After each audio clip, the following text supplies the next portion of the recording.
¿Qué tal? Bienvenidos, estimados foro que nos acompañan en esta ocasión. Este programa va a ser grabado para Berea Visión.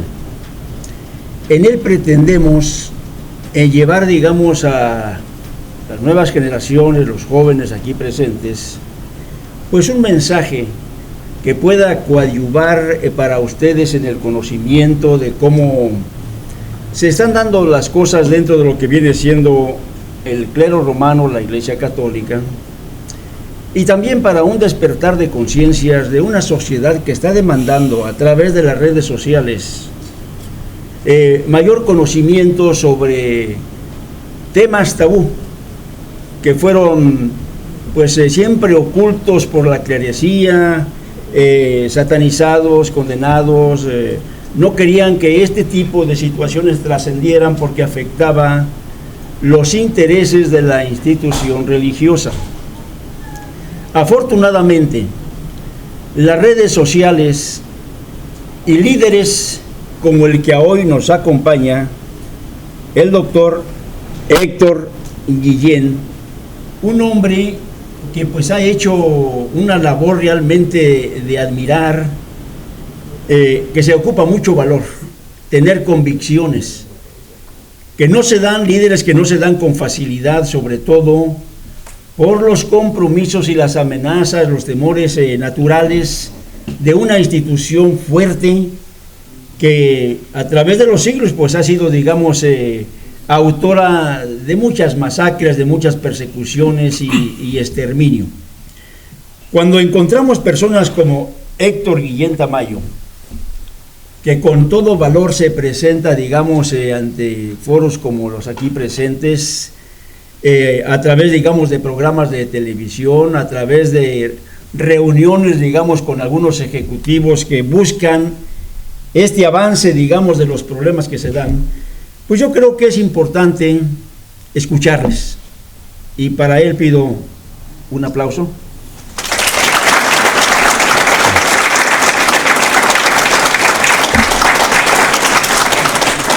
Del mismo modo está con nosotros el pastor de la iglesia La Luz del Mundo, el hermano Lee Miniman, quien Ronald Lee Miniman, su nombre completo. Sí. Bien. Quien está también para dar una opinión respecto a los problemas. Y esto es muy interesante porque por un lado escucharemos la voz de un líder social que está dispuesto, digamos, a dar a conocer todo ese tipo de problemas, y también es importante conocer la opinión de ministros como el que hoy nos acompaña con relación a los temas que vamos a abordar. Bien, ya que les hemos dado la bienvenida, el tema que hoy abordaremos será sobre la desviación sexual, los encubrimientos de los papas, el lobby gay, las finanzas, la corrupción de las finanzas, digamos, en el Vaticano, como un sinónimo de los extravíos y los vacíos espirituales que se viven en esa institución. El día de ayer tuvimos la oportunidad, Héctor, de presentar ese importante libro, y yo quisiera, desde luego, presentarlo tal y como es su personalidad en el trabajo que desarrolla. Héctor Guillén Tamayo es un oftalmólogo libre pensador, representante y líder del SNAP en la República del Perú. Algunos de ustedes conocerán, digamos, las siglas de esta institución, el SNAP. Es una institución que se forma aquí en los Estados Unidos, que aglutina a un grupo de personas afectadas por el problema de la pederastia. Este grupo es uno de los que salió, digamos, a la luz pública no hace mucho, en el caso, digamos, de el problema que se da sobre un encubrimiento del cardenal Norberto Carrera en México, y que mandó aquí a Los Ángeles para darle protección a uno de los sacerdotes más perversos, que abusó de muchos niños, muchos infantes en la Ciudad de México. Y de ahí nace esta institución que ha trascendido a nivel internacional. Héctor, en ese sentido, representa precisamente al SNAP en la República de Perú. El día de ayer presentamos este libro, del cual va a darnos él un pequeño boscaje, aunque ya se hizo el día de ayer, Héctor. Creo que es importante porque estamos ante un foro que no escuchó nuestra programación.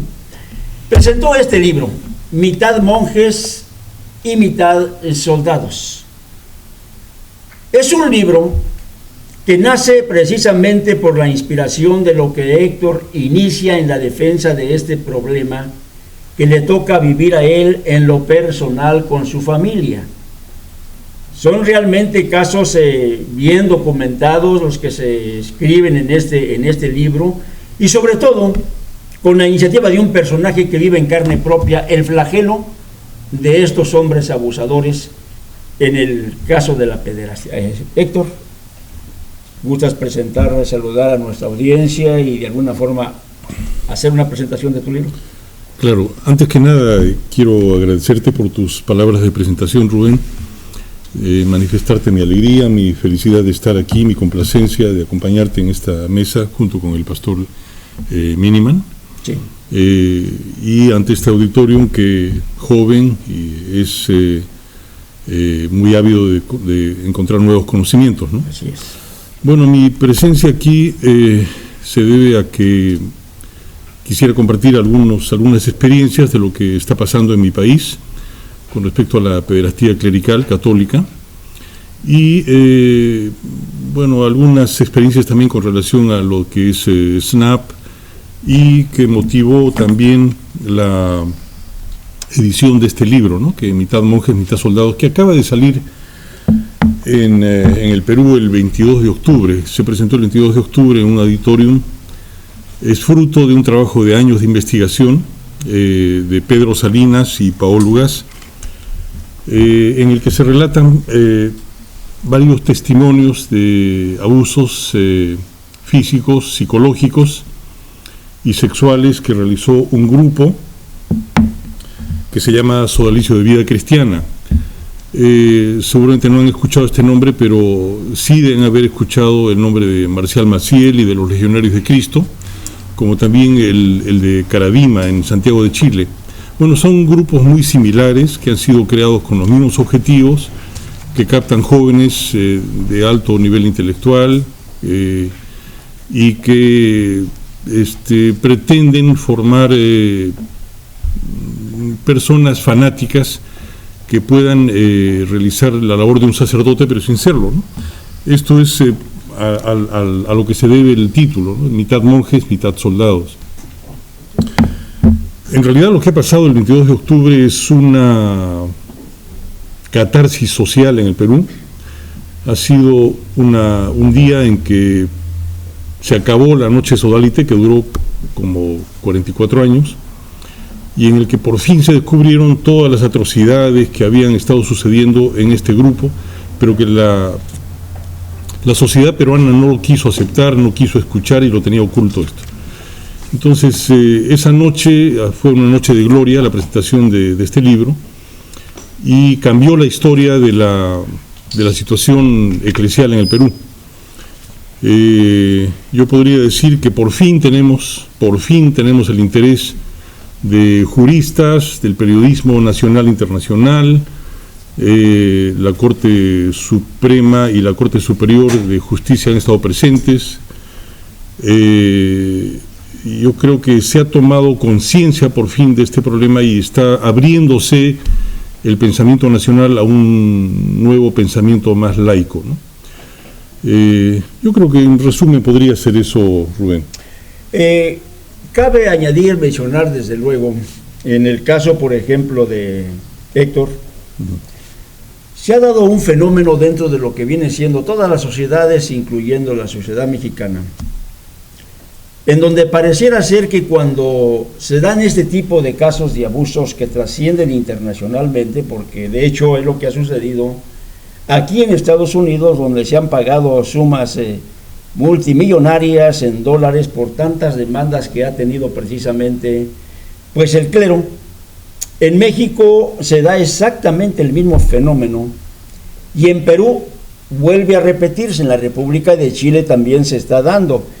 Esto es un fenómeno, podríamos decir, que sigue avanzando de una manera estrepitosa, en donde el clero romano cada día está perdiendo mayor fuerza, y tú mencionabas sobre el sodalicio, que lo sientes que va, digamos, en caída, en picada, y esa es la situación en el Perú. Sí, yo pienso que, viéndolo en contexto general, América Latina es el último bastión de la Iglesia Católica. Y no le queda más que trabajar en ese sentido para, desde el Vaticano II, que surgió lo de la teología de la liberación, fue una obsesión para el catolicismo actual, o desde Juan Pablo II, el luchar contra esta teología. Así que el promotor de esta teología de la liberación fue un peruano, Gustavo Gutiérrez, pero también hubo eco en Brasil, con Casaldáliga, con Leonardo Boff, en Nicaragua con Cardenal, Camilo Torres en Colombia, en fin. Muchos de estos sacerdotes de avanzada, progresistas, han sido marginados, incluso asesinados. En el Perú se los ha ligado a un grupo terrorista, Sendero Luminoso, y el sodalicio tuvo un protagonismo en esta historia para poder erradicar y borrar del mapa a estos sacerdotes progresistas. Entonces yo creo que uno de los leitmotiv de la existencia del sodalicio, tanto como lo de los legionarios de Cristo, Caradima, ha sido la lucha contra la teología de la liberación. Se está repitiendo esta historia, y esto es lo importante porque muchos de ustedes conocen a través precisamente de las programaciones que se han dado, lo que fueron los legionarios de Cristo y Maciel, un hombre de triste memoria, que el clero, independientemente de ocultarlo en el Vaticano, buscó las formas para poderlo llevar a los altares. Y a punto estuvieron precisamente de lograr ese objetivo, y afortunadamente pues salió incluso la bajeza de este hombre, que aún a sus propios hijos abusó de sus propios hijos. Era un hombre que se casó, un hombre que tenía familia, y de los propios hijos él abusó. Hablamos de un fenómeno realmente en donde lo que más puede molestar, digamos, a los librepensadores, a una sociedad, vamos a decir, inteligente, personas que están enteradas, lo que más puede molestar es que, saliendo estos problemas a la luz pública, se ocultan, se protegen, se esconden, y ya han luchado en todos los países para que esto no tenga ninguna trascendencia que le siga afectando. Por ello vuelvo a reiterar la presentación de este libro, la visita en esta ocasión de Héctor Guillén Tamayo, una persona que nos acompañó hace algunos años para hacer programas de radio aquí en San Diego, y que hoy afortunadamente pues está una vez más con nosotros. Yo quisiera desde luego entrar dentro de lo que va a ser la temática, y no sé, Héctor, si empezamos por ejemplo a hablar de lo que viene siendo este punto que quiero yo, digamos, con el cual quiero yo arrancar. Quisiera para ello incluir también al ministro en esta pregunta que voy a hacer, si gusta usted desde luego saludar al... Sí, es un placer que nos haya invitado, que estemos con ustedes, y que deseamos, ¿verdad?, que esto, lo que estamos realizando, sea para conocimiento a todas las personas, para mayor conocimiento, y para que también tengan no solo el conocimiento, sino las armas necesarias, preventivas, para que en sus hogares no suceda lo mismo, porque se da a conocer lo que ha acontecido, pero con el fin de que no se repite. Eso es lo importante, ministro, y creo que por ello su participación va a ser de mucho interés, pues no solamente aquí para el foro, sino para toda la sociedad una vez que se suba a las redes sociales, porque su opinión va a ser muy interesante. Bueno, hablamos ya sobre el libro, hablamos ya sobre la presentación. Héctor, quisiera hacerte una pregunta como luchador social. La desviación sexual que se da entre los clérigos, ¿consideras que sea fruto de un celibato? Bueno, habría que definirlo. Esto está en discusión, ¿no? Podría ser una opinión mía, pero me baso, por ejemplo, en lo que dice Pepe Rodríguez en su libro, en La vida sexual del clero, que el celibato pues no es más que una opción economicista de la Iglesia Católica. El celibato es una imposición que se le da al clero para poder controlarlo mejor, para que el patrimonio de la Iglesia permanezca dentro de la misma y no sea heredable, ¿no? El otro hecho es de que al no tener familia, el sacerdote va a ser fácilmente movido, desplazado de una parroquia a otra, como cualquier personal, como un soldado, ¿no?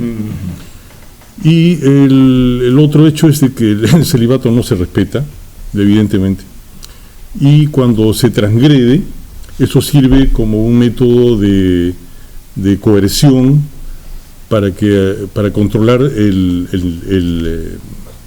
escalamiento de posiciones en el clero, ¿no? O sea, es como un elemento de delación. O sea, el criterio es básicamente economicista. Según algunas estadísticas, dicen que el 60% de sacerdotes tienen mujeres o concubinas, el 30% es homosexual y 5% se masturba, según lo que dice Pepe Rodríguez.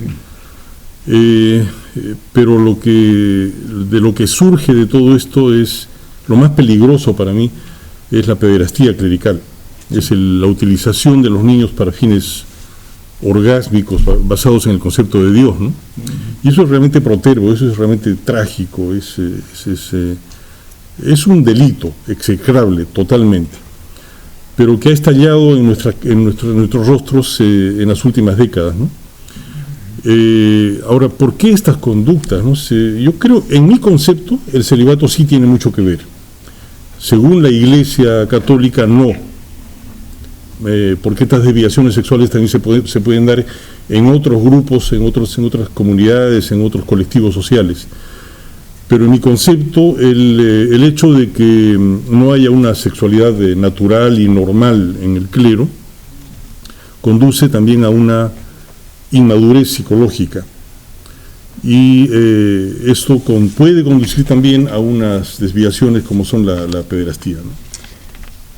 La importancia precisamente de haberlo invitado, ministro, es la opinión de un líder social y que realmente está fundamentada dentro de lo que vienen siendo, digamos, estadísticas que se encuentran, digamos, en INEGI y lo que menciona el libro de Pepe Rodríguez, que es muy interesante, toca puntos realmente muy trascendentales en lo que viene siendo este problema. En la opinión de un ministro, de un pastor, creo que para los presentes y aún para la audiencia en televisión va a ser interesante marcar esos puntos de referencia sobre si el celibato da lugar, es propicio para que el sacerdote encuentre, digamos, lo que no puede encontrar en las reglas, digamos, bíblicas en cuanto al placer de la carne. ¿Cuál sería su opinión en relación a la misma pregunta? Pues de hecho, hermano, el celibato no es algo que el hombre ha instituido, no es algo de Dios. Es completamente en contra de lo que el apóstol Pablo escribió a Timoteo. Requisito para un obispo el que sea marido de una sola mujer, que sea irreprensible. Creo yo que al exigir celibato, comparto por una parte lo que está expresando el señor Héctor, pero por otra parte, quienes pudieran ocupar ese lugar sin ser casados, si no son las personas, ya sean homosexuales o los que practican esa conducta infanda antes mencionado. Son las personas que, pues sí, por su postura, orientación sexual, vamos a llamarlo así, pudieran llenar aparentemente los requisitos de la Iglesia Católica, pero a su vez está trascendiendo en un error contra moralidad, porque no se tiene razón con una mujer, pero abusa a niños. ¿Y qué se beneficia? Que no tenga esposa, sino con el pretexto de que como lleno este requisito, pues, pero me gusta esa práctica nefanda. Entonces, creo que es peor el resultado. Sí. Y que lo que están atrayendo con el celibato son personas que tienen conductas pues antisociales, patológicas, conductas pues deplorables, como es que exageradamente ofensivo lo que están haciendo, como mencionó usted, a grado que sus propios hijos, quiere decir que aunque siendo casado, cae en ese error. Entonces, estar dando propaganda que el celibato en nada beneficia.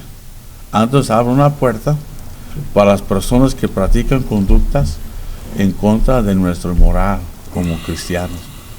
Y que lo más ofensivo es que el victimario es el defendido.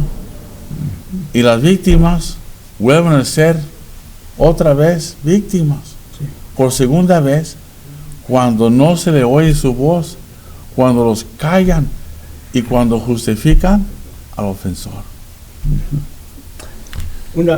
Añade algo. Yo creo, correcto. Sí, yo creo que es bien importante lo que ha dicho, porque, como repito, en muchos grupos sociales se dan estas patologías, pero en la Iglesia Católica se da algo peor, que es el encubrimiento. Sí. Y se da el encubrimiento desde hace siglos, y se ha oficializado esto en documentos como Crimen Solicitaciones del año 1962, que fue un documento que se repartió a todos los obispos y arzobispos del mundo y que se guardó en cajas fuertes con sello de secreto. Y en este documento se mencionaba cómo se debería interrogar a la víctima, a qué acuerdos se debía llegar con la víctima, tratar de proteger al sacerdote a toda costa y poder tener la opción de trasladarlo a otra parroquia. O sea, esto era un criterio institucional y eso es lo peor de todo, ¿no? Es el encubrimiento. Estoy totalmente de acuerdo con usted. Es deplorable. Para mí no hay palabras que, conociendo que hay una persona dentro de su religión, decimos respetuosamente, que practica tales cosas y que en lugar de expulsarlo, entregarlo a las autoridades, señalarlo, proteger las víctimas, parece que hace todo lo contrario. Todo lo contrario. Entonces, si esas personas, cuando son acusados, son protegidos, no se va a arrepentir. Cuando son acusados, son movidos de un lugar a otro, se paga grandes demandas, grandes cantidades de dinero por defenderlos, manifestando la culpabilidad. Porque si fueron inocentes, se presentan en corte y que declaran las cosas. Pero no, hay que dar dinero para callar o tratar de amortiguar la situación, demostrando la culpabilidad tanto del ofensor como quien lo está defendiendo. Sí. Me hiciste recordar, Héctor, tú tienes una lucha de años, 15 años. 15 años. Más o menos, ¿verdad? Resulta que en esa lucha has enfrentado, por ejemplo, acusaciones con los tribunales, ha habido personas que te han respaldado, has recurrido a autoridades, gente de respeto en tu país, en Perú, y encuentras que todo aquello tiene una forma de desviar, siempre, la acusación, darle vueltas, ponerte trabas. El caso es que no encuentras la justicia que tú tanto estás exigiendo. En México, ese fenómeno se está repitiendo y esto es muy interesante para todo nuestro foro y pues los que nos ven en la televisión y que escucharán el programa, esto es muy importante porque es una historia que se repite y se repite en cada país. El caso de Marcial Maciel, que recibió realmente muchas demandas en México y que ya no podía escapar a ellas porque estaban hostigándolo constantemente al grado de que el gobierno estaba empezando a ceder para poder, digamos, llamarlo a cuentas, y en un momento dado se desaparece. Pareciera ser, digamos, que como lo hace cualquier delincuente, busca un refugio, una cueva, un lugar donde esconderse, y la cueva para este señor fue el Vaticano. Increíble que una de las instituciones que los respalda le haya dado, digamos, alojamiento, y por años haya permanecido allí oculto para que las leyes civiles no lo fueran a alcanzar. Me ganaste hace un momento la pregunta, desde luego, el encubrimiento. ¿Tú lo estás viviendo también? Sí, yo quisiera, a ver, para entender el asunto, sí, definir lo que es un Estado laico, ¿no? El Estado laico, el Estado laico para ustedes, yo pienso que es una forma civilizada de coexistencia, ¿no? De tolerancia, basada en la tolerancia, en el respeto y en la igualdad.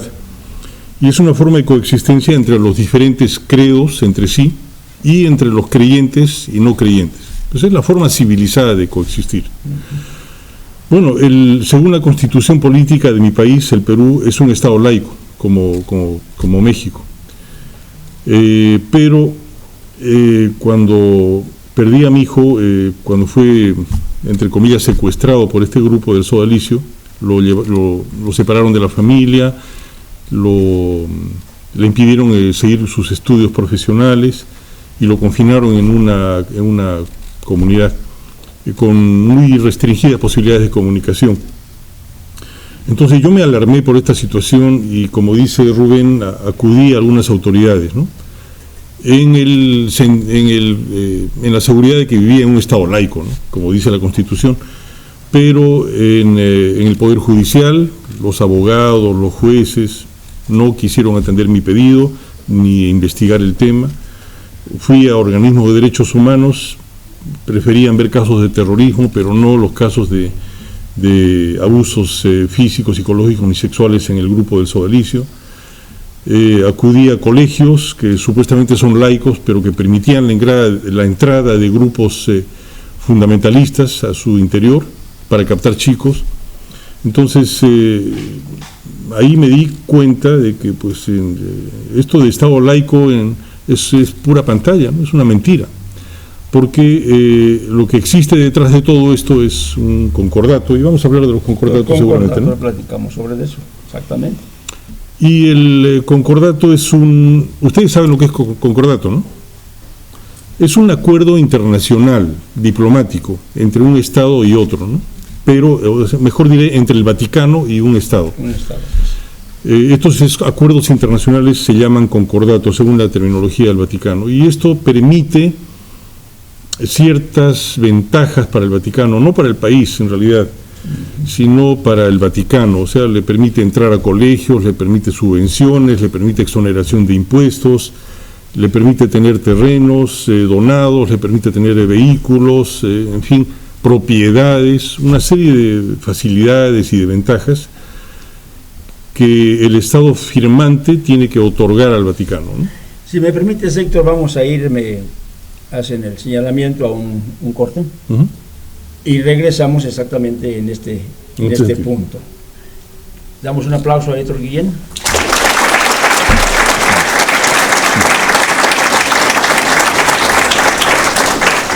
Regresamos.